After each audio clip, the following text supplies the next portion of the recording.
Bismillahirrahmanirrahim. Assalamualaikum warahmatullahi wabarakatuh. Alhamdulillah wa syukurillah wa nimatillah wa la hawla wa la quwata illa billahil aliyyil azim. Asyhadu an la ilaha illallah wa asyhadu anna sayyidina Muhammadan abduhu wa rasuluhu la nabiyya ba'dah. Ibu-ibu dan bapak PPKPD dan sub PPKPD sewilayah Kecamatan Rokangkung yang kami banggakan. Alhamdulillah pada pagi hari ini kita bisa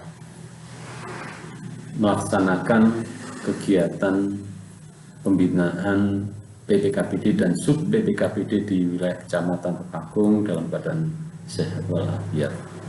Yang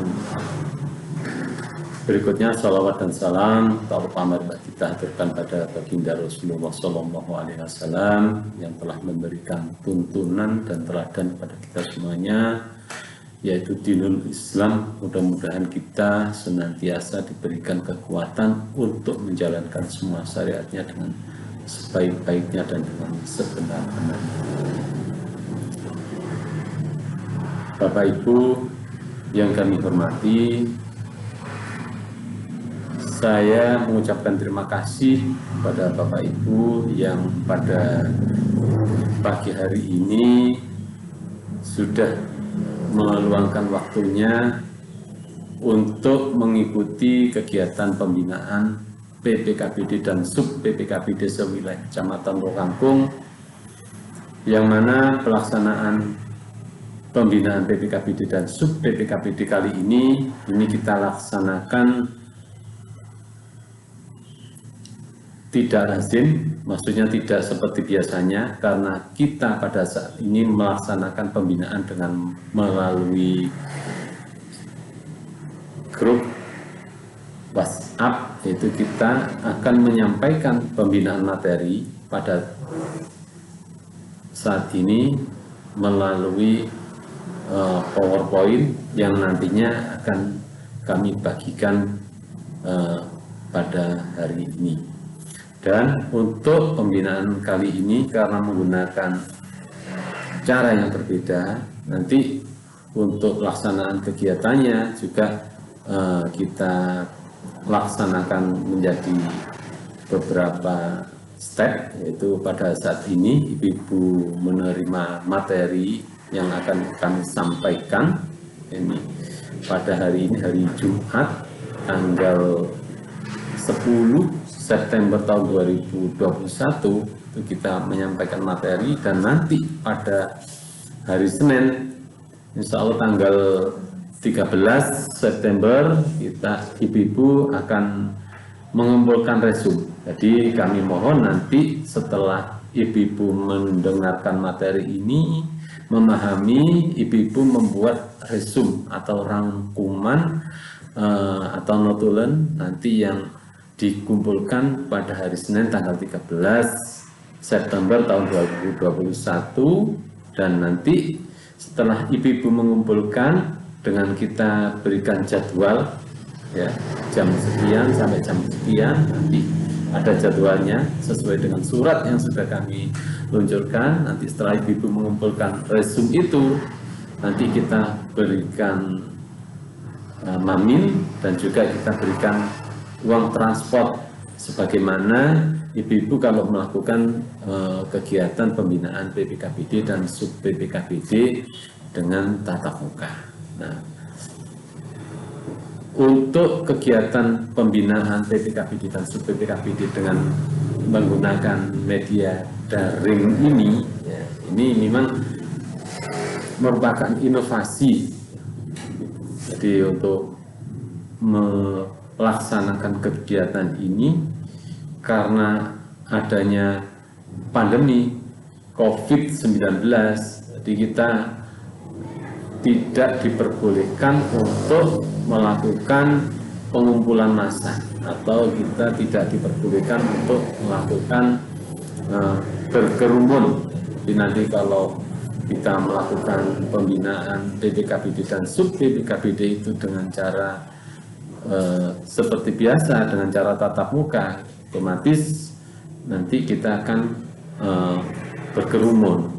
Jadi nanti itu yang dikhawatirkan bisa mengakibatkan penularan COVID-19, sehingga pada saat ini kita melaksanakan pembinaan dengan cara yang baru, yaitu dengan cara kita melakukan melalui media sosial, yaitu grup WhatsApp. Baik Bapak Ibu yang kami hormati, untuk kesempatan pada pagi hari ini nanti kami akan menyampaikan dua materi ya. Yang pertama yaitu kami akan menyampaikan materi evaluasi pencapaian program Bangga Kencana wilayah Kecamatan Rokangkung sampai dengan bulan Agustus tahun 2021. Dan materi yang kedua itu nanti kami akan menyampaikan tentang 6 peran bakti IMP ya. Mungkin materi ini kedua-duanya ini merupakan sesuatu yang tidak asing bagi ibu-ibu ya, dan juga bapak-bapak PPKBD dan sub PPKBD, karena untuk evaluasi memang setiap ada pertemuan kita selalu melaksanakan evaluasi program. Nah, untuk saat ini kita melaksanakan evaluasi sampai dengan bulan Agustus tahun 2021. Hal ini dikandung maksud agar kita bisa mengetahui sampai sejauh mana pelaksanaan program yang sudah kita laksanakan mulai dari bulan Januari sampai dengan bulan Agustus tahun 2021. Sedangkan untuk materi yang kedua nanti yaitu materi masalah 6 peran bakti IMP, ini mungkin juga tidak asing bagi Bapak Ibu PPKBD dan sub PPKBD. Nah, meskipun Bapak Ibu sebagian sudah mengerti tentang 6 peran bakti IMP, tapi pada kesempatan pembinaan pada hari ini kami berusaha atau berupaya untuk menjelaskan kembali agar ingatan kita menjadi fresh, menjadi memahami lebih dalam lagi tentang 6 peran bakti IMP. Soalnya kalau tidak kita ingatkan, saya khawatir Bapak Ibu selaku PPKBD dan sub PPKBD wilayah Kecamatan Rokangkung nantinya tidak paham apa sih tugas kita, apa sih fungsi kita selaku PPKBD dan sub PPKBD. Apa cuma cari akseptor saja atau cuma melaksanakan pembinaan kelompok PKB atau apa dan sebagainya. Nanti dengan adanya penyampaian materi ini mungkin bisa mengingatkan kembali kepada Bapak Ibu PPKBD dan sub PPKBD yang ada di wilayah Kecamatan Rokangkung tentang tugas-tugas apa yang harus kita lakukan setiap bulan. Baik Bapak Ibu yang kami hormati, sebelum kita menginjak pada materi yang akan kami sampaikan, kami akan menyampaikan beberapa informasi terkait dengan tugas kita selaku PPKBD dan sub PPKBD yang ada di wilayah Kecamatan Rokangkung. Karena pada saat ini ya BKKBN itu sedang melaksanakan kegiatan vaksinasi COVID-19 yang berbasis keluarga. Nah, ini perlu kami sampaikan untuk di wilayah Kecamatan Rokangkung nanti untuk pelaksanaan vaksinasi COVID-19 yang berbasis keluarga itu akan kita laksanakan di 2 tempat atau di 2 desa. Nah, ini kami mohon kepada Bapak Ibu PPKBD dan sub PPKBD untuk memperhatikan khususnya untuk desa Dawangwetan dan desa Sumberanyar. Karena nanti untuk pelaksanaan vaksinasi itu difokuskan di desa Dawangwetan dan desa Sumberanyar. Karena apa? Karena informasi dari Puskesmas itu untuk desa Sumberanyar dan desa Dawangwetan itu cakupan vaksinasinya itu masih rendah, sehingga untuk pelaksanaan vaksinasi berbasis keluarga di wilayah Kecamatan Tulungagung ini kita tempatkan di Balai Desa Dawan Wetan dan Balai Desa Sumber Anyar. Untuk waktunya nanti sesuai dengan schedule yang sudah dibuat oleh tim vaksinasi, terutama dari Puskesmas, itu untuk di Desa Dawan Wetan itu nanti akan dilaksanakan setiap hari Rebu. Jadi hari Rebu tanggal 15 September tahun 2021 ya, jamnya jam 7.30 atau jam 8 lah, itu diharapkan masyarakat sudah datang ya. Dan yang kedua nanti hari Rebu tanggal 22 September tahun 2021, tempatnya masih tetap di Balai Desa Dawan Wetan. Nah, untuk itu kami mohon kepada ibu-ibu, khususnya kader PPKBD dan sub PPKBD Desa Dawan Wetan dan juga Desa Sumber Anyar, nanti mencari calon yang divaksinasi. Jadi masyarakat yang mau divaksinasi itu nanti didata atau didaftar terlebih dahulu ya, namanya siapa, umur, terus kalau bisa mengumpulkan fotokopi KTP atau KK ya, biar bisa diketahui identitasnya ya. Terutama nanti kan di entry NIK-nya, itu yang penting, NIK dan juga nomor HP, itu nanti untuk mengetahui masuk di link Peduli Lindungi. Jadi kalau mau cetak sertifikat vaksin nanti melalui Peduli Lindungi.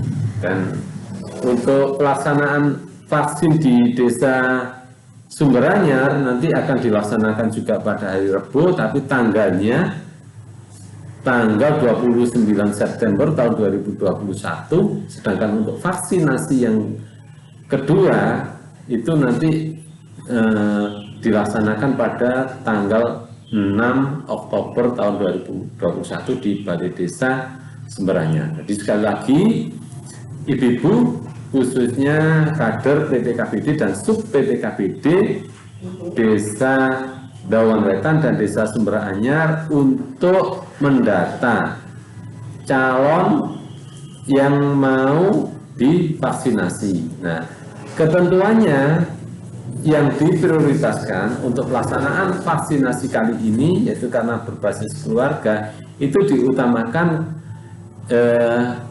yang pertama PUS ya, terutama kalau ada ibu hamil ya. Kalau dulu ibu hamil tidak bisa divaksin, kalau sekarang bisa, dengan ketentuan usia kehamilan minimal 13 bulan, termasuk anak-anak. Kalau dulu batas usia minimalnya itu 18 tahun, untuk saat ini divaksin yang berbasis keluarga itu anak-anak bisa divaksin dengan catatan usia minimalnya itu 12 tahun. Jadi 12 tahun ke atas itu baru bisa dilakukan vaksinasi. Nah, terutama ibu hamil itu nanti kita prioritaskan untuk pelaksanaan vaksinasi yang berbasis keluarga.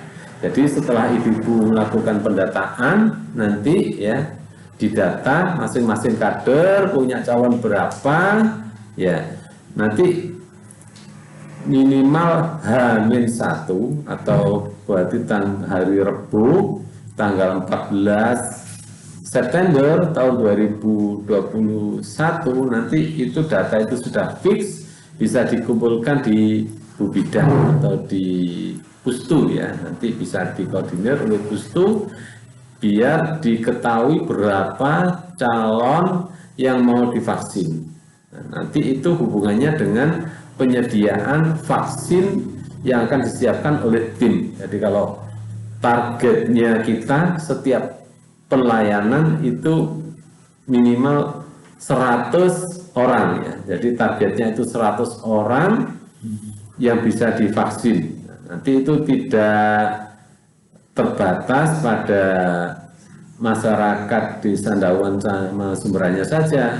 Mungkin Bapak Ibu, mungkin keluarganya nanti bisa didaftarkan, ya mungkin masih ada, tapi yang diprioritaskan memang warga masyarakat setempat, ya, warga masyarakat desa Dawan Wetan dan juga desa Sumberanyar, khususnya diprioritaskan yang hamil. Ya.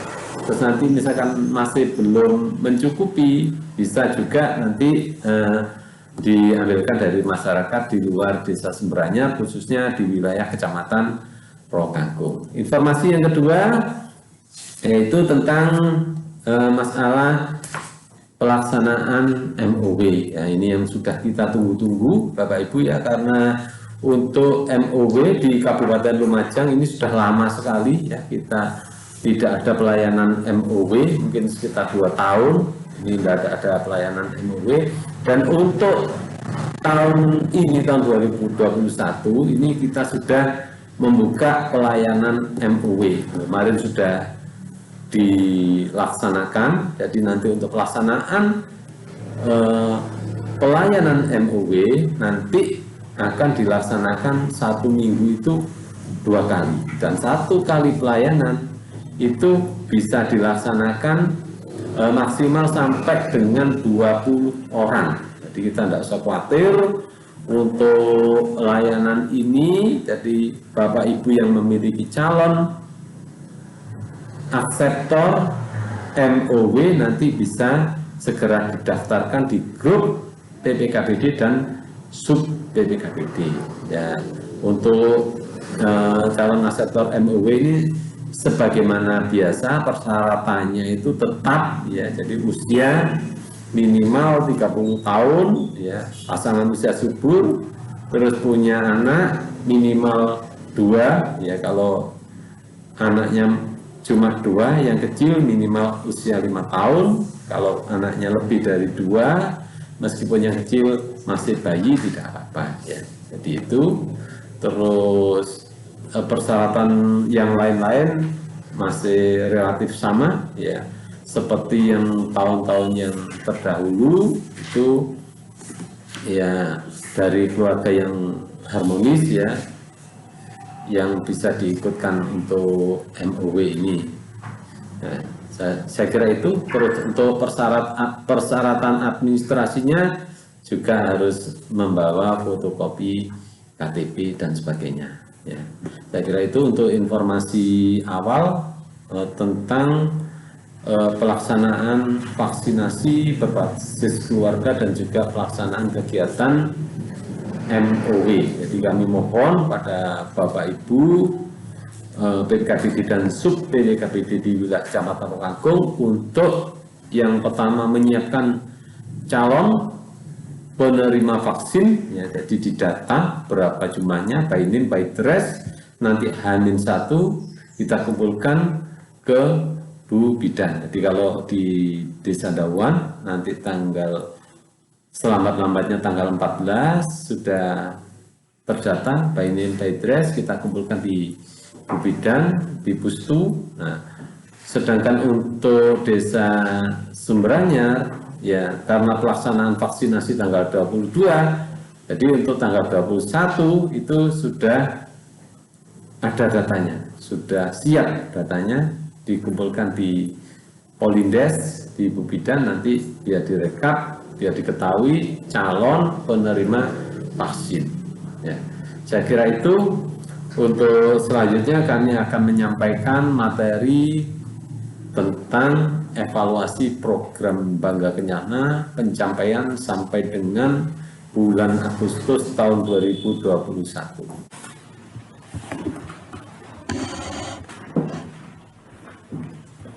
Baik Bapak Ibu, kita mulai masuk materi evaluasi program KKBBK Kecamatan Rokangkung sampai dengan bulan Agustus tahun 2021. Sebagai gambaran umum, kita ketahui bahwa untuk wilayah Kecamatan Rokangkung itu terdiri dari 7 desa ya. Ada 7 PPKPD dan 74 sub PPKPD. Sedangkan dusun yang ada di wilayah Kecamatan Rokagung itu sebanyak 27 dusun yang terdiri dari 66 RW dan 188 RT.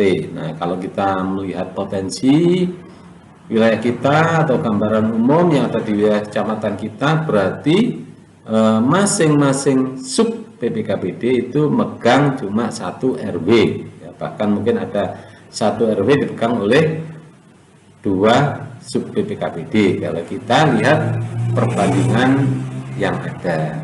Nah, sebelum kita masuk pada capaian kita di wilayah Kecamatan Rokagung, baiklah Bapak Ibu, kita lihat dulu capaian PASM di wilayah di Kabupaten Lumajang ya. Jadi kita biar tahu capaian kita itu ada di mana. Ini meskipun agak lama datanya, tidak apa-apa ya. Ini kami mengambil dari capaian PASM bulan April karena kita dapatnya kemarin bulan April, tapi paling tidak ini sebagai gambaran kita, posisi kita. Dan setiap bulan ini tidak akan drastis naik turunnya. Ini otomatis juga naik turunnya sedikit-sedikit, itu pun kalau ada kenaikan.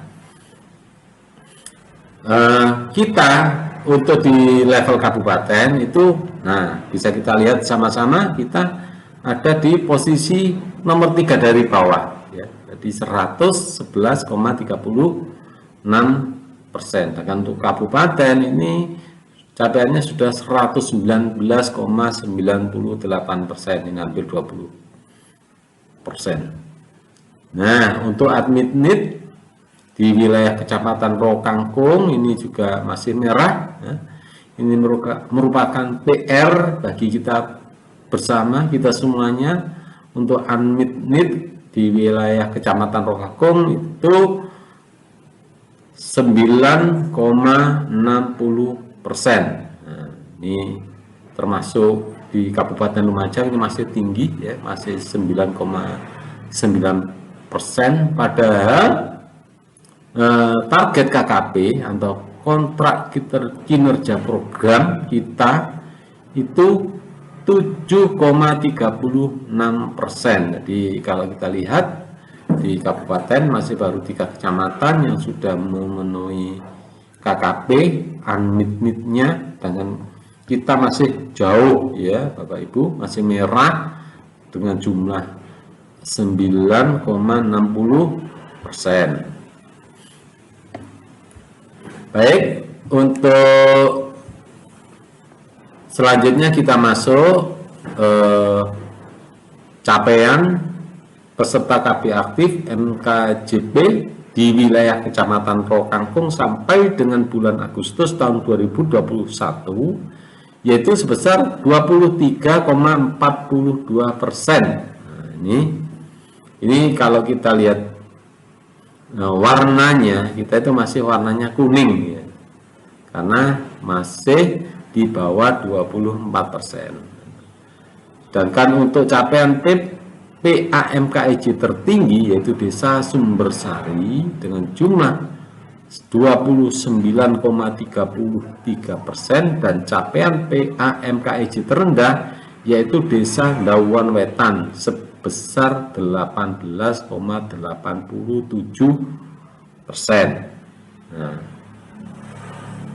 ini kalau menunjukkan kualitas ya, kualitas peserta KB aktif di wilayah kita itu 23,42%. Berikutnya capaian PAMKIJ terhadap KKP. Nah, kalau kita bandingkan dengan KKP, alhamdulillah capaian kita sudah bagus ya, lumayan bagus lah.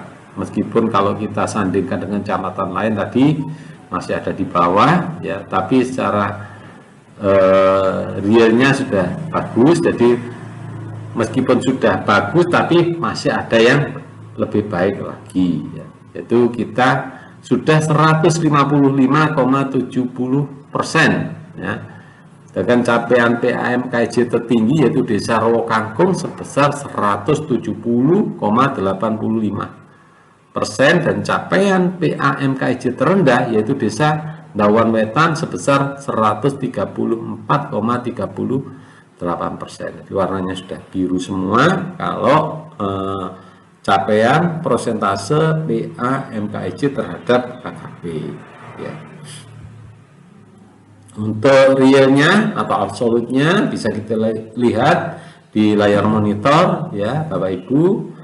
Sampai dengan bulan Agustus kita sudah mencapai PAMKJ sebanyak 1.543 sektor, dengan capaian PAMKJ tertinggi absolutnya itu Desa Rowokangkung sebanyak 340 sektor, dan capaian PAMKJ terendah absolutnya yaitu Desa Sumberanyar yaitu sebanyak 163 sektor.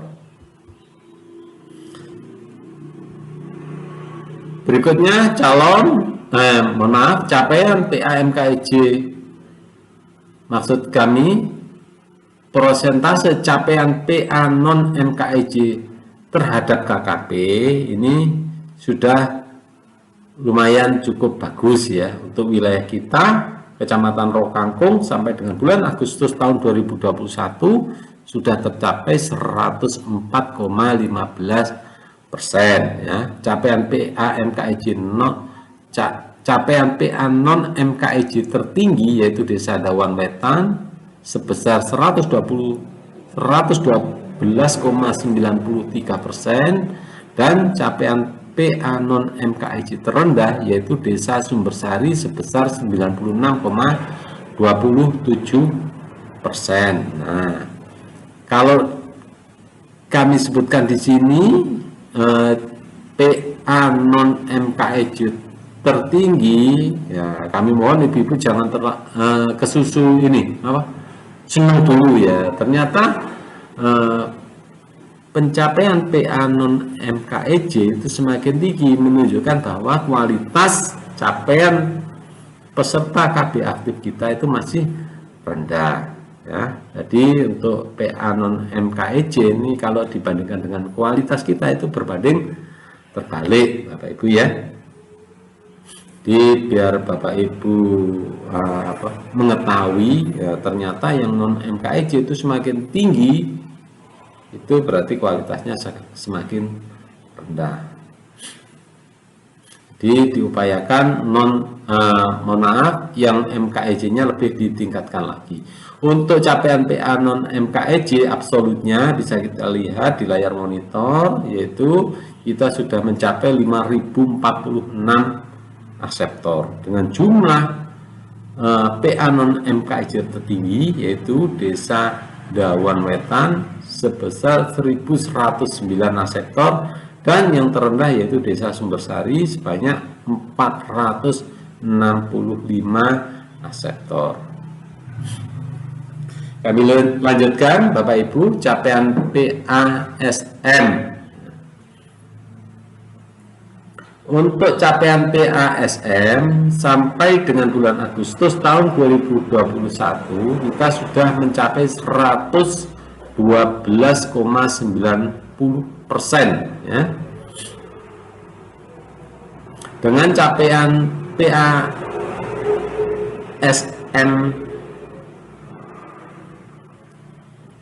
tertinggi, ya. Mohon maaf di sini ada kesalahan teknis penulisannya, yaitu Desa Rowokangkung sebesar 119,78%, dan capaian PASM terendah yaitu Desa Sidoarjo sebesar 108,00%. Ini kalau capaian PA dibandingkan dengan target, ya, lumayan bagus. Nah, untuk absolutnya bisa kita lihat di layar monitor. Capaian PASM Kecamatan Rowokangkung sampai dengan bulan Agustus 2021 yaitu sebanyak 6.000 589 aseptor. Ini maksudnya apa? Nah, maksudnya jumlah aseptor KB aktif yang ada di wilayah Kecamatan Rowo Kangkung mulai dari ujung utara sampai ujung selatan ya, itu totalnya sebanyak 6.589 aseptor, baik yang IUD, MOP, MOW, implan, suntik, pil, kondom, itu kalau dijumlah semuanya sebanyak 6.589 aseptor. Sedangkan capaian PASM tertinggi yaitu Desa Rowo Kangkung sebanyak 1.411 aseptor, dan PASM terendah Desa Sumbersari sebanyak 658 aseptor.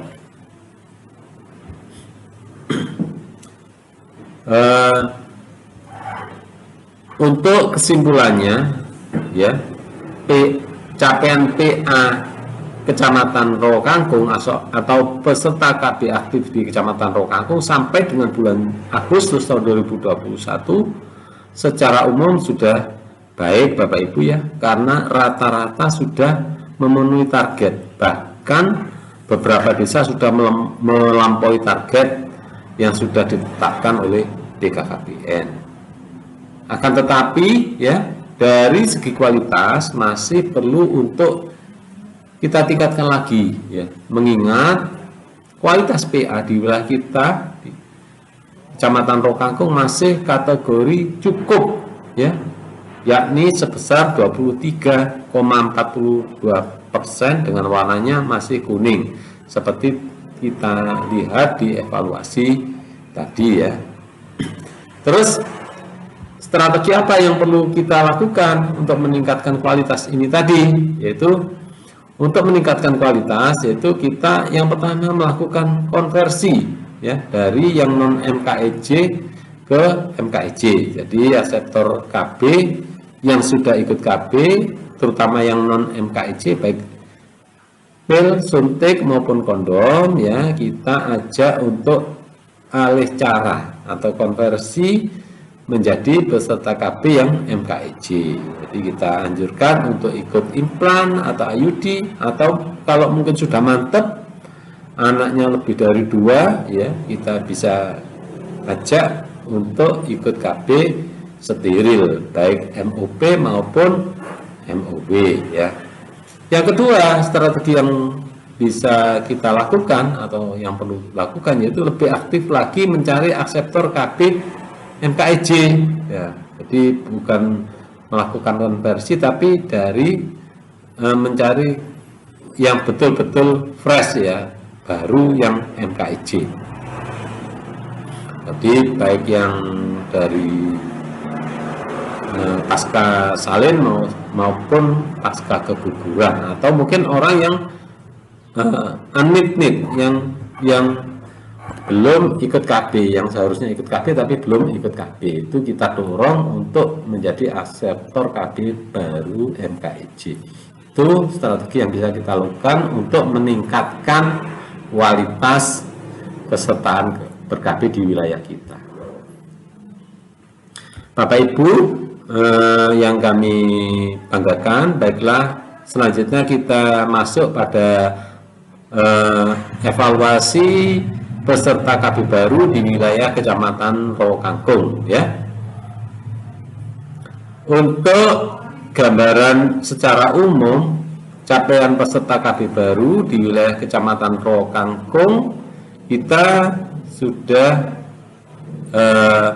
maaf ya, kita masih baru 20,69%. Ini kondisi di Kabupaten bulan April tahun 2021. Tapi dengan kondisi sekarang mungkin kita tidak jauh beda ya. Maksud saya itu posisi kita dibandingkan dengan kecamatan yang lain. Nah, kalau kita posisinya di tengah agak ke bawah, warnanya masih merah, itu bulan April. Untuk bulan Agustus ini mudah-mudahan kita ada peningkatan Bapak Ibu ya. Nah, ini capaian PB kita atau peserta KB baru kita SM mulai dari bulan Januari sampai dengan bulan Agustus tahun 2021 itu kita masih baru tercapai 45,48%. Kalau kita lihat jumlahnya atau absolutnya itu masih 523 aseptor KB baru yang bisa kita raih, yang kita bina, mulai kita dapatkan mulai dari bulan Januari sampai dengan bulan Agustus 2021. Dari target kita sebesar 1.150 aseptor. Untuk capaian tertinggi yaitu sebesar 49,78% berada di Desa Rokangkung, ya. Sedangkan yang paling rendah yaitu Desa Nogosari sebesar 42,19%. Ini capaian PBSM terhadap KKP sampai dengan bulan Agustus 2021. Berikutnya presentase capaian PBMKEJ ya, terhadap KKP. Nah, presentase kita alhamdulillah sudah cukup bagus ya. PBMKEJ terhadap KKP, terhadap target Bapak Ibu ya, itu sudah 116% ya. Artinya kita sudah mencapai 87 aseptor dari target 75 aseptor. Untuk capaian tertinggi sebanyak 28 aseptor atau 186,67% itu berada pada Desa Rokangkung. Sedangkan capaian paling rendah itu Desa Ndawan Wetan sebanyak 4 aseptor atau 28,57%. Nah, ini kami mohon khususnya untuk ibu-ibu PPKBD, sub PPKBD Desa Ndawan Wetan ini untuk meningkatkan lagi ya capaian PBMKEJ kita. Soalnya kadernya aja jumlahnya 13, masa capaiannya cuma 4. Nah, ini 13 orang satu bulan itu tidak dapat satu aseptor MKEJ. Ya, mohon maaf ya Bu, terlepas dari kendala yang ada, mungkin lokasinya, terus budayanya, terlepas dari itu ya kita tetap harus bisa meningkatkan capaian PBMKEJ ya. Kalau di Ndawan Wetan ini memang biasanya menunggu ada momen pelayanan KB wilayah terpencil atau mobile yang dilaksanakan di Desa Ndawan Wetan, baru banyak yang ikut karena terkendala jarak ya. Mudah-mudahan ke depan kita masih ada kegiatan pelayanan KB mobile atau pelayanan KB wilayah terpencil bisa kita tempatkan di Desa Ndawan Wetan untuk meningkatkan capaian PBMKEJ. Untuk absolutnya ini bisa kita lihat bersama-sama Bapak Ibu ya, capaian PBMKEJ kita tadi sudah saya sebutkan yaitu 87 aseptor dengan capaian absolut tertinggi yaitu Desa Rokangkung sebanyak 28 aseptor, sedangkan yang terendah itu Desa Ndawan Wetan sebanyak 4 aseptor KB baru MKEJ. Untuk persentase capaian PB non MKEJ terhadap KKP ya, ini kita juga masih kurang ya, kita lihat warnanya merah semua ya. Untuk rankingnya bisa kita lihat Ndawan Wetan itu sebesar 45,93%, itu merupakan capaian PB non MKEJ tertinggi. Sedangkan yang terendah itu Desa Sidorjo yaitu 38,0%. Ini rata-rata warnanya masih merah, sedangkan yang kuning baru Ndawan Wetan saja. Kami mohon ibu-ibu bisa meningkatkan capaian PB ya, baik yang MKEJ non MKEC termasuk juga SM-nya. Nah, ini absolutnya Bapak Ibu ya, tadi persentasenya ini absolutnya yang tertinggi tetap Dawan Wetan 96 aseptor, yang terendah Sumbersari yaitu 44 aseptor. Nah, mungkin ada yang tanya, Pak, kok beda, yang terendah tadi Sidorejo, sekarang kok Sumbersari? Nah, tadi prosentasenya Bu dibanding KKP, sedangkan ini absolut atau realnya. Jadi selama Januari sampai Agustus ini untuk Desa Sumbersari masih tercapai 44 aseptor KB baru non MKEJ. Untuk persentase capaian PB MKEJ terhadap SM ini merupakan kualitas Bapak Ibu ya, kualitas capaian PB kita. Bisa kita lihat bersama-sama capaian PB MKEJ terhadap SM di Kecamatan Rokangkung sampai dengan bulan Agustus 2021 yaitu sebesar 16,63%. Nah, ini masih rendah Bapak Ibu capaian PB MKEJ kita.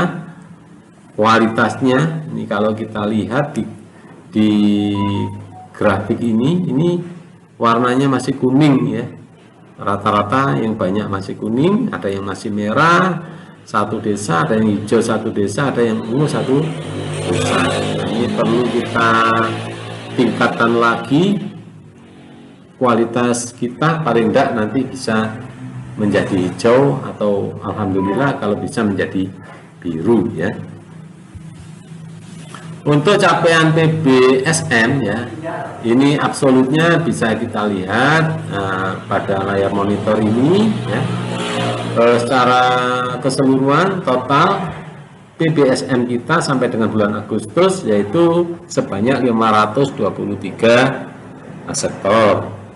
Untuk capaian PBSM tertinggi yaitu Desa Rokangkung sebanyak 111 aseptor dan PBSM terendah yaitu Desa Sumbersari sebanyak 53 aseptor. Nah, kalau kita lihat capaian PBSM kita ini meskipun warnanya biru tapi kita masih perlu untuk meningkatkan lagi ya.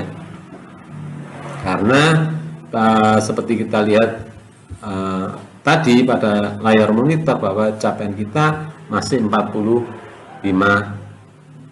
Padahal kalau menurut target per episode kita sampai dengan bulan Agustus minimal harus 70% Bapak Ibu ya. Dan untuk kesimpulan capaian PB di Kecamatan Rokangkung sampai dengan bulan Agustus secara umum itu masih kurang Bapak Ibu ya, karena capaian kita ini PBSM yakni 45,48%. Jadi harusnya kalau target episode itu minimal sudah 70% atau kita harusnya sudah di atas 70%. Tapi ini kenyataannya masih 45,48%. Jadi perlu kita tingkatkan lagi capaian PB kita ya ke depan. Mudah-mudahan sisa waktu 4 bulan ini bisa kita manfaatkan semaksimal mungkin untuk meningkatkan capaian peserta KB baru kita ya.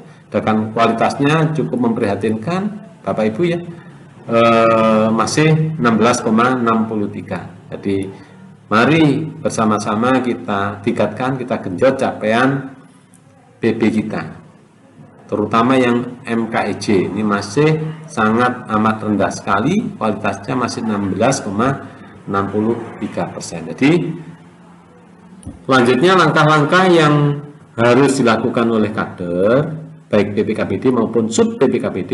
Yang pertama yaitu melakukan KIE secara terus-menerus dengan kunjungan rumah terutama bus yang unmet ya. Yang berikutnya yaitu menelusuri peserta KB baru yang tempat pelayanannya di luar wilayah atau peserta KB baru kondom dan pil yang beli di apotik ya. Yang berikutnya memaksimalkan momentum pertemuan Poktan atau pembinaan Poktan ya, baik kelompok BKB, BKR, BKL maupun kelompok UPPKS dengan melakukan KIEKB kepada anggota Poktan. Yang terakhir yaitu langkah yang harus dilakukan oleh kader untuk meningkatkan capaian PB kita, termasuk kualitas PB kita, yaitu memaksimalkan dana ADD maupun DD untuk pelayanan IUD dan implan. Karena di masing-masing desa sudah disediakan dana minimal 5 juta untuk pelayanan KB IUD dan implan. Dengan rincian yang 2 desa itu untuk administrasi atau untuk yang 2 juta itu untuk kelompok KB, sedangkan yang 3 juta itu untuk pelayanan IUD dan implan. Mohon maaf, maksud saya yang 2 juta tadi untuk tim KB desa ya, baik untuk kegiatan rapat-rapat maupun ATK tim KB desa. Sedangkan yang 3 juta untuk IUD dan implan. Dengan rincian masing-masing reseptor IUD itu biayanya itu lebih kurang 150.000, yang 100 itu untuk aseptornya, sedangkan yang 50.000 itu untuk kader yang mencari dan ataupun yang mengantar aseptor IUD. Sedangkan implan itu masing-masing satu implan itu nilainya sekitar 75.000 dengan rincian 50.000 itu untuk aseptor KB implan untuk transportnya atau honor aseptor KB implan, sedangkan yang 25.000 itu untuk kader yang mencari atau yang mengantarkan aseptor KB implan. Sedangkan untuk UKP, Bapak Ibu bisa kita lihat di layar monitor capaian UKP kita ya lumayan lah, lumayan. Ini sudah hampir semua desa biru, tapi ada masih satu desa yaitu Desa Sumbersari yang UKP-nya masih warna merah, yaitu di atas 20%, yang lainnya sudah di bawah 20% ya. Sedangkan Desa Sumbersari itu 23,08%. Maksudnya apa? Untuk UKP ini maksudnya adalah usia kawin pertama, yaitu usia yang kawin pertama di bawah usia kawin. Jadi untuk Desa Sumbersari ini masih tinggi. Jadi ke depan mungkin kalau ada penyuluhan atau mungkin dari desa mau melakukan penyuluhan untuk peningkatan program KKBPK, mungkin di Desa Sumbersari lebih tepat kalau dilakukan penyuluhan PUP atau pendewasaan usia perkawinan, sehingga masyarakat yang mau melakukan pernikahan atau menikahkan anaknya itu bisa memperhatikan usia nikah anaknya. Jadi kalau sekarang itu di undang-undang perkawinan itu sudah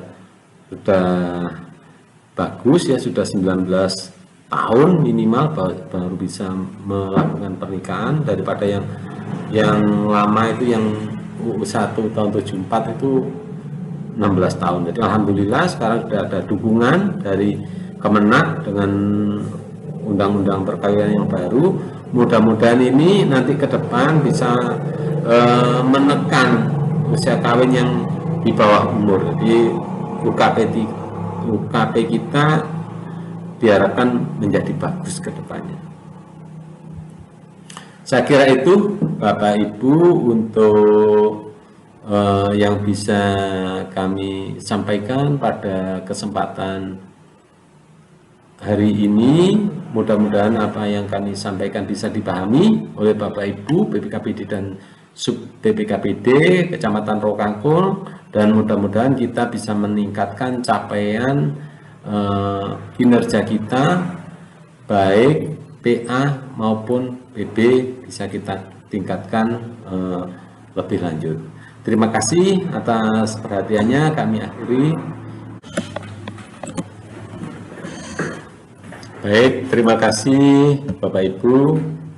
eh, saat ini kita sudah memasuki materi yang kedua, yaitu peningkatan peran PPKBD dan sub PPKBD dalam program KKBBK.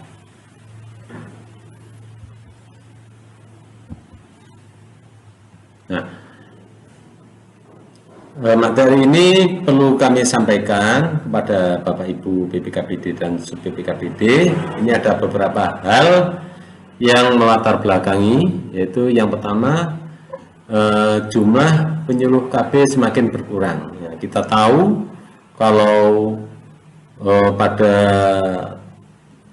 tahun 2000-an untuk di wilayah Kecamatan Rawa Kangkung, jumlah penyuluh KB itu masih cukup banyak ya, lumayan lah, meskipun masih jumlahnya masih kurang, tapi masih lumayan lah, masih sekitar 5 atau 6 orang. Nah, untuk saat ini, untuk di wilayah Kecamatan Rawa Kangkung sudah kita maklumi, jumlah tenaga penyuluh KB-nya sudah berkurang ya, alhamdulillah sudah ada tambahan yang non PNS dan sebagainya. Ini upaya yang sudah dilakukan. Ini yang melatar belakangi. Jadi kenapa kita perlu mengoptimalkan atau meningkatkan peran serta PPKBD dan sub PPKBD. Terus penggerakan dan optimalisasi IMP atau POKTAN atau PPKBD dan sub PPKBD sangat menentukan keberlangsungan operasional pelayanan program KB nasional. Jadi kalau Bapak Ibu selaku PPKBD dan sub PPKBD itu adem ayem ya, maksudnya tidak ada semangat, tidak ada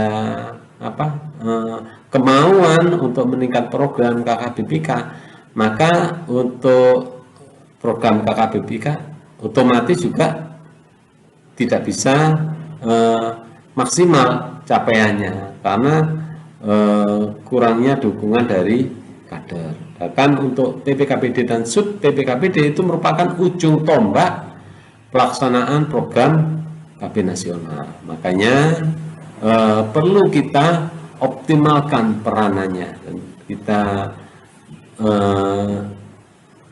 perjelas atau kita pertegas lagi apa saja tugas-tugas dan peran serta PPKBD dan sub PPKBD yang ada di wilayah kita. Hal lain yang mendorong peningkatan peran serta PPKBD dan sub PPKBD dalam program KKBBK itu karena pada saat ini ya, itu program KB mengalami beberapa perubahan. Jadi program itu sekarang dinamis Bapak Ibu ya, mengalami perubahan ke arah yang lebih baik ya. Jadi di BKKBN itu minimal kalau kita lihat itu ada 10 area perubahan ya. Yaitu yang pertama rebranding atau logo kita ya. Kalau dulu tahun 2010 kita bisa lihat logo BKKBN itu dengan orang tua di tengah dan anaknya di luar, itu bisa kita lihat dari logonya itu ya. Sedangkan untuk yang tahun 2020 ini dengan adanya rebranding logo yang baru itu lebih fleksibel lagi. Di sekarang itu BKKBN sudah merangkul anak-anak muda untuk dijadikan kader, termasuk untuk membuat tagline, program, logo dan sebagainya.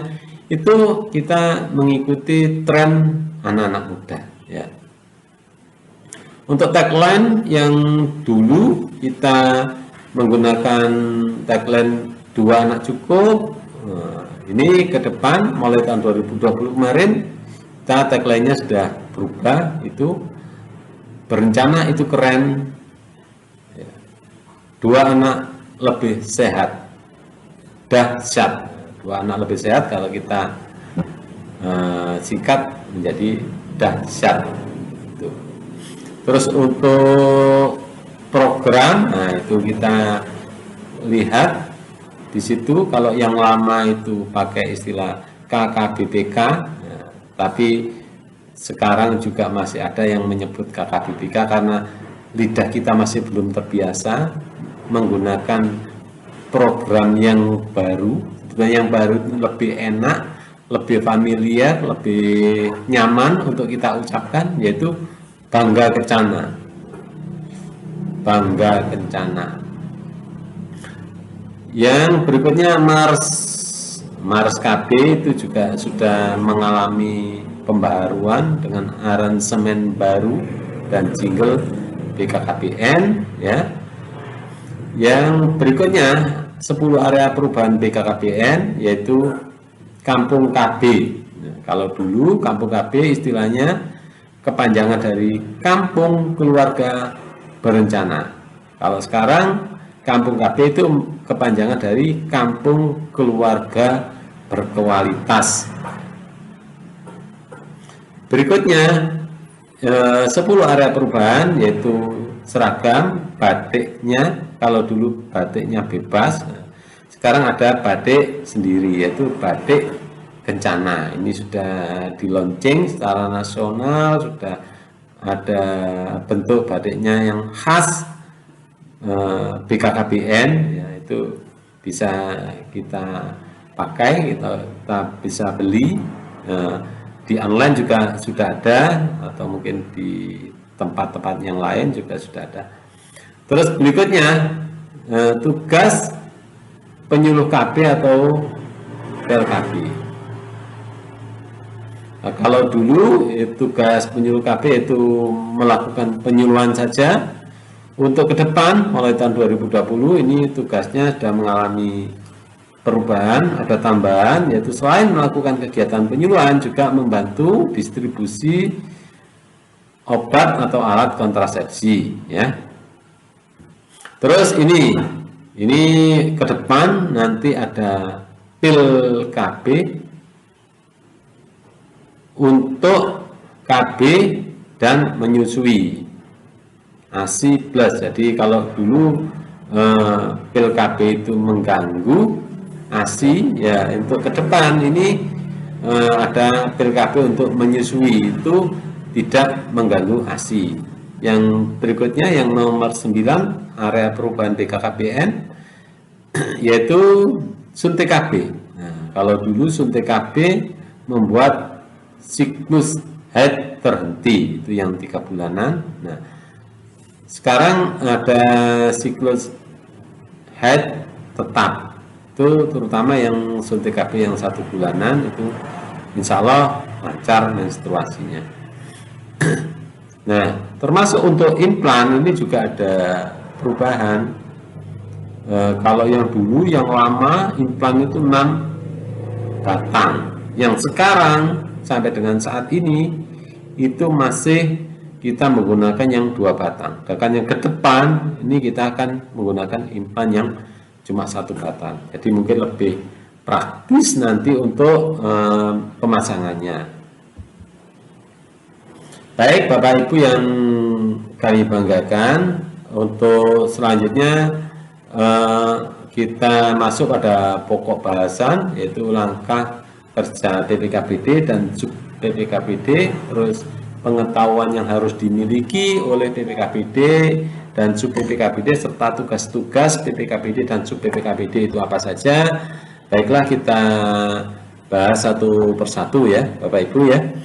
Yang pertama, langkah kerja PPKBD dan sub PPKBD. Ini kita bisa melihat ada 6 peran bakti IMP ya, atau 6 peran PPKBD dan sub PPKBD. Jadi IMP itu mungkin Bapak Ibu ada yang masih belum mengerti kepanjangannya, yaitu IMP kepanjangan dari institusi masyarakat pedesaan atau institusi masyarakat perkotaan. Jadi siapa IMP itu? IMP itu ya PPKBD dan sub PPKBD.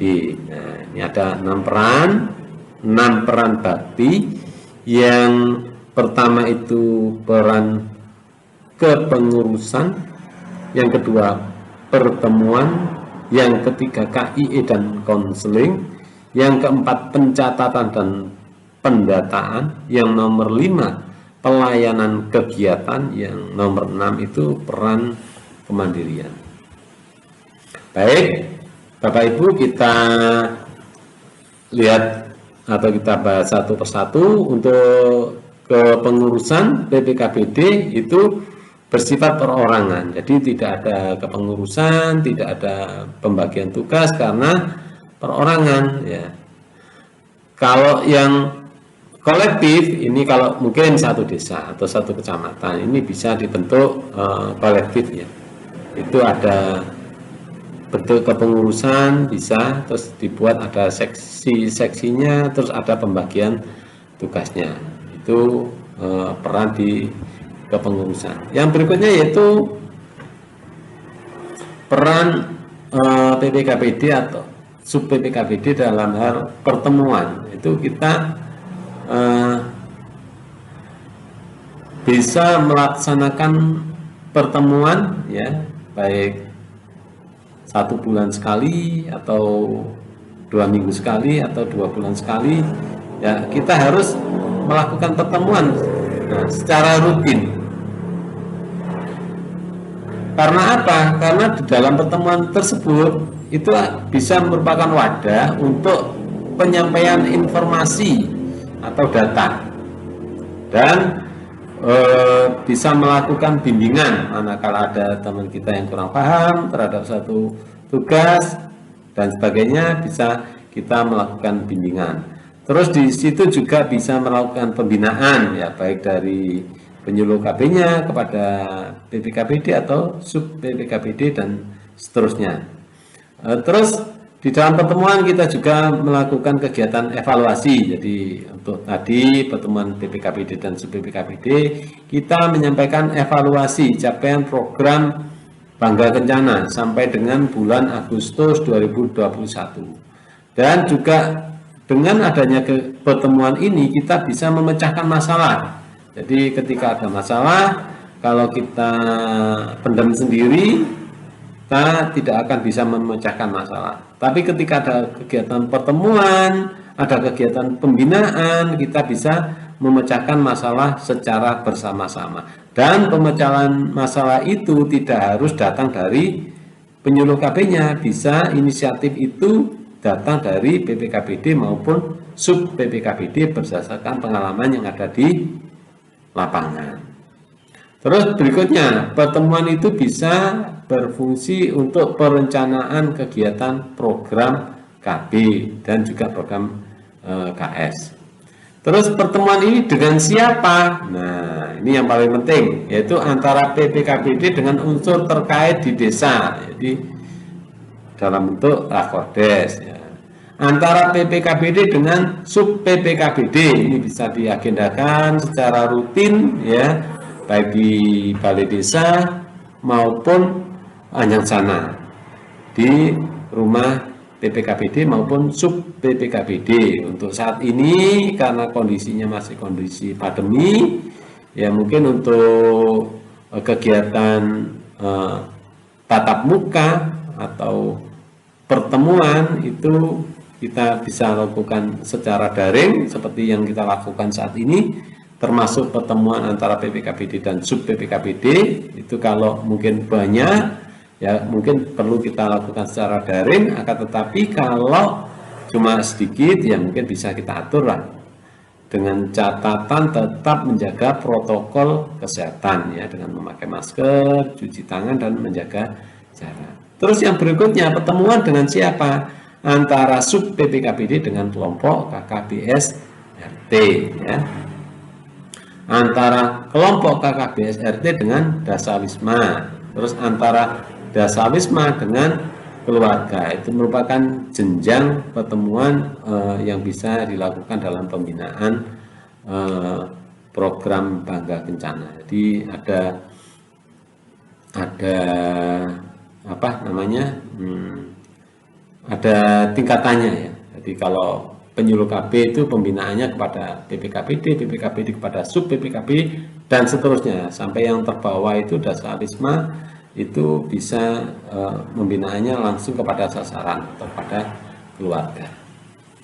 Yang ketiga, peran IMP, peran bakti IMP yang ketiga yaitu KIE dan konseling. Itu mengupayakan seluruh pasangan usia subur menjadi sasaran peserta KB di wilayahnya. Terus melakukan kemitraan dengan tokoh agama dan tokoh masyarakat agar aktif melakukan KIE dan advokasi program KBKS. Yang berikutnya yaitu mengupayakan setiap keluarga prasejahtera dan keluarga KS1 untuk menjadi anggota UPPKS agar memiliki usaha ekonomi produktif. Yang berikutnya peran IMP dalam kegiatan KIE dan konseling yaitu mengupayakan seluruh keluarga yang memiliki balita agar menjadi anggota aktif kelompok BKB ya. Ini banyak sekali ya peranan PPKBD dan sub PPKBD dalam kegiatan KIE dan konseling.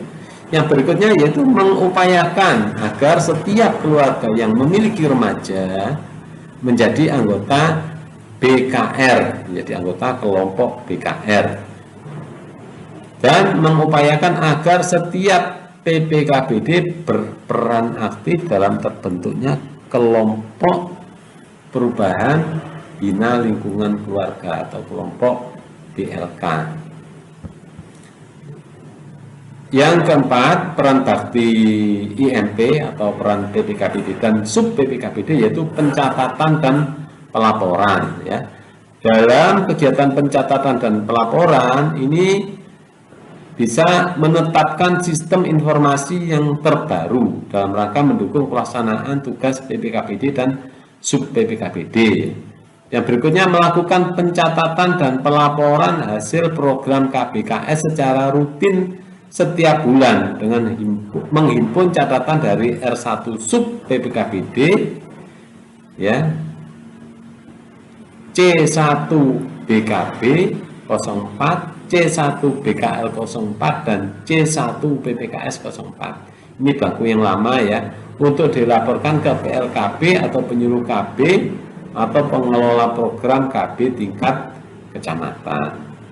Terus berikutnya ikut melaksanakan pendataan keluarga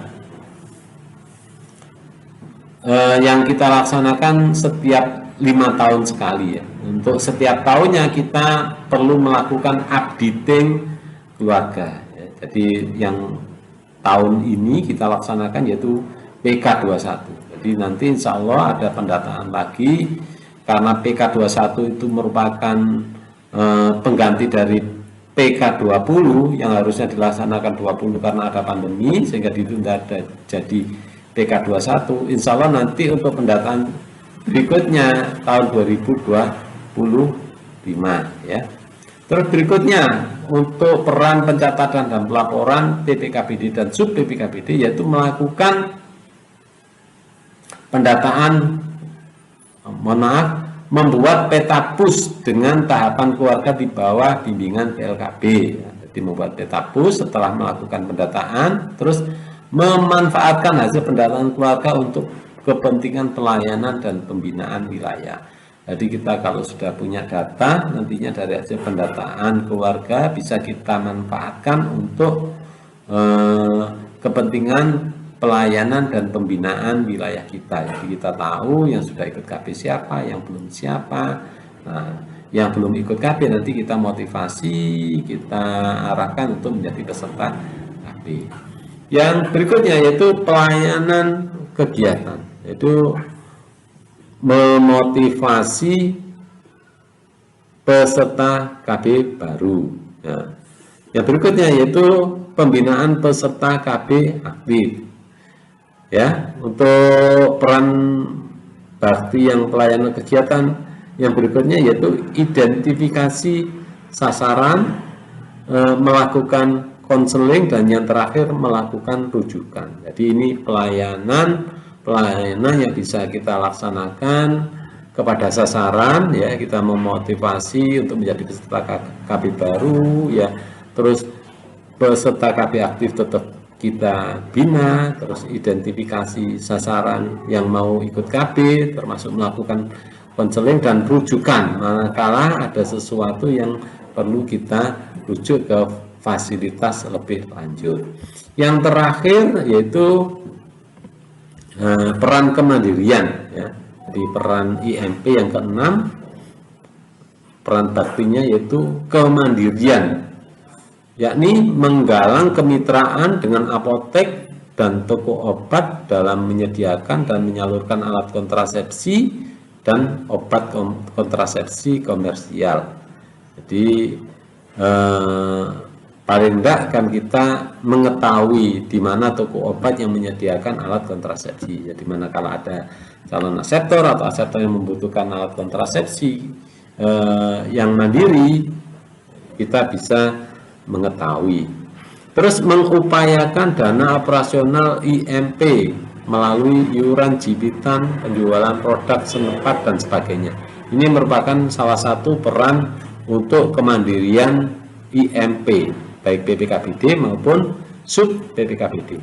Menjalin kemitraan dengan LSM dalam pengumpulan dana sasaran operasional kelompok, ya, baik kelompok BKB, BKR, BKL maupun kelompok BPKS. Ya, itu tadi 6 peran bakti IMP yang perlu diketahui oleh Bapak Ibu selaku BPKBD dan sub BPKBD. Jadi ternyata kalau kita pelajari tadi, tugas kita bukan cuma memberikan penyuluhan atau mencari aseptor saja, ternyata banyak sekali tugas kita dalam kegiatan 6 peran bakti IMP itu tadi. Terus berikutnya kami sampaikan beberapa pengetahuan yang perlu dimiliki oleh BPKBD dan sub BPKBD. Yang pertama yaitu pengetahuan yang menyangkut reproduksi keluarga, ya, baik reproduksi laki-laki maupun perempuan. Ini Bapak Ibu juga harus memahami karena ini sangat erat sekali hubungannya dengan pelayanan KB, ya. Di pelayanan KB itu sangat erat sekali hubungannya dengan masalah reproduksi. Terus yang berikutnya, pengetahuan yang perlu dimiliki oleh BPKBD dan sub BPKBD yaitu pengetahuan tentang ketahanan keluarga, ya. Itu baik BKB, BKR, BKL itu perlu kita pelajari. Dari mana? Ya dari buku-buku panduan.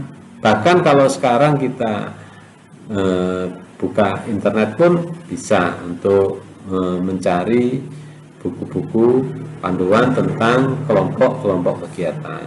Dan kalau mungkin ibu-ibu dan bapak-bapak membutuhkan materi, bisa ke Balai KB Kecamatan Rokangkung. Di sini kita punya materi untuk tentang kelompok kegiatan, baik BKB, BKR maupun BKR. Yang berikutnya pengetahuan yang perlu dimiliki yaitu pengetahuan tentang pemberdayaan ekonomi keluarga, ya. Jadi untuk melakukan pembinaan kepada kelompok UPPKS kita perlu mengetahui, memiliki pengetahuan tentang pemberdayaan ekonomi keluarga. Pengetahuan yang menyangkut reproduksi yaitu pemahaman tentang reproduksi manusia, ya. Terus pemahaman tentang pola rasional penggunaan alat kontrasepsi. Jadi mulai dari usia di bawah 20 tahun yang sudah menikah itu harus menggunakan alat kontrasepsi apa. Terus yang 20 sampai 35 tahun itu alat kontrasepsi apa, 35 tahun ke atas itu alat kontrasepsi apa. Itu perlu dipahami oleh Bapak Ibu selaku IMP selaku PPKPD dan sub PPKPD. Yang berikutnya yang menyangkut reproduksi manusia yaitu pemahaman tentang alat kontrasepsi. Di Bapak Ibu harus sudah ada di luar kepala minimal 7 macam alat kontrasepsi ya, mulai dari IUD, MOP, MOW, implan, suntik, pil dan kondom itu harus sudah ada di luar kepala. Jadi kita ada masyarakat atau calon reseptor yang membutuhkan informasi tentang alat kontrasepsi, kita sudah bisa menjelaskan dengan benar. Terus pemahaman tentang partisipasi pria dalam program KB. Jadi yang bisa berpartisipasi dalam program KB itu bukan cuma perempuan saja, tapi pria juga harus mempunyai peran atau partisipasi dalam program KB. Paling tidak mendukung istrinya dalam program KB. Alhamdulillah kalau bisa ikut KB, baik kondom maupun MOP. Pengetahuan tentang ketahanan keluarga itu meliputi yang pertama ada 8 fungsi keluarga ya. Terus bina keluarga balita atau BKB, bina keluarga remaja atau BKR, dan juga bina keluarga lansia. Sedangkan pengetahuan tentang pemberdayaan ekonomi keluarga yaitu yang pertama pemahaman tentang indikator keluarga sejahtera. Jadi kalau di pendataan kita ada indikator keluarga sejahtera apa saja, nah, di situ perlu kita pahami. Terus tata cara penanggulangan kemiskinan khususnya bagi keluarga pra S dan KS1. Yang ketiga pelaksanaan kegiatan UPPKS. Jadi kita harus paham seperti apa sih kegiatan kelompok UPPKS itu. Nah, terus selaku kader PPKBD dan sub PPKBD harus memahami itu semua. Yang keempat yaitu pengetahuan tentang pemberdayaan ekonomi keluarga itu yaitu yang menyangkut program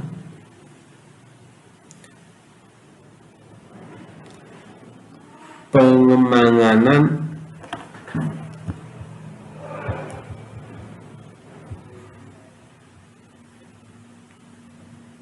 program kemitraan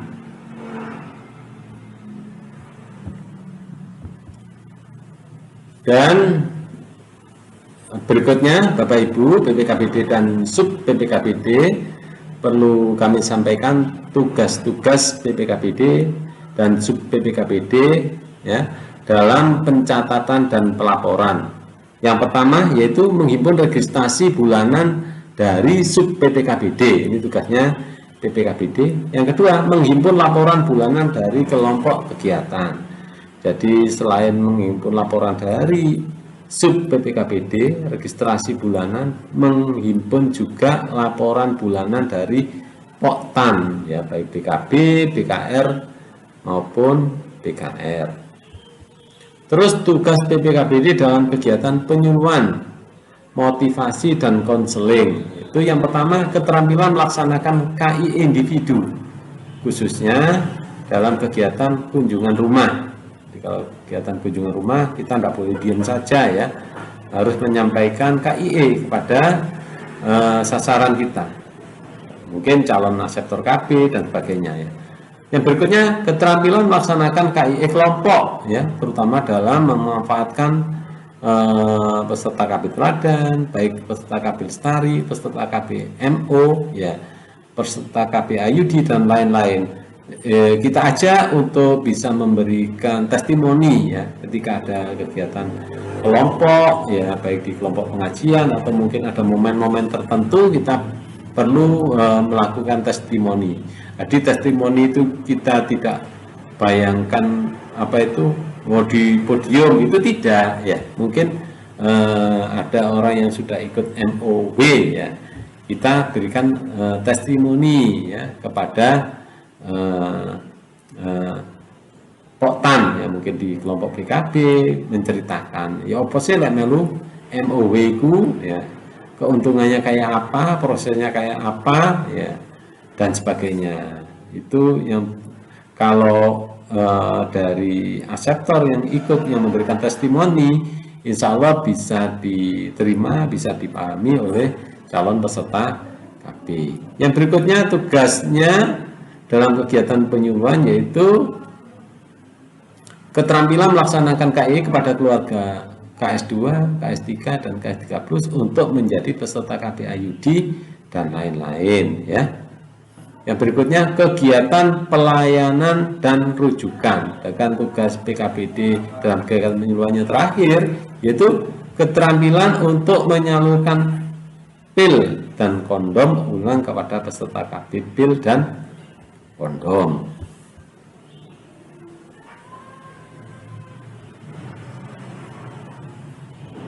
Lanjut Bapak Ibu ya. Tugas PPKBD dalam kegiatan penyuluhan dan motivasi dan konseling yang selanjutnya yaitu keterampilan untuk meningkatkan peserta KB suntik harus mendapatkan pelayanan ulang, ya. Keterampilan untuk meningkatkan peserta KB IUD untuk mendapatkan pemeriksaan. Jadi kalau ada yang ikut IUD harus kita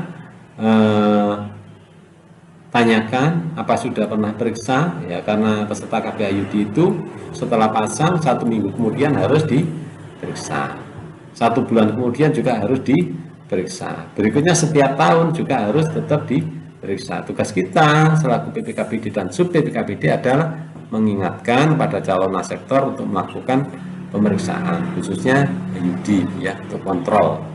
Keterampilan untuk meningkatkan peserta KB implan yang harus dicabut, ya.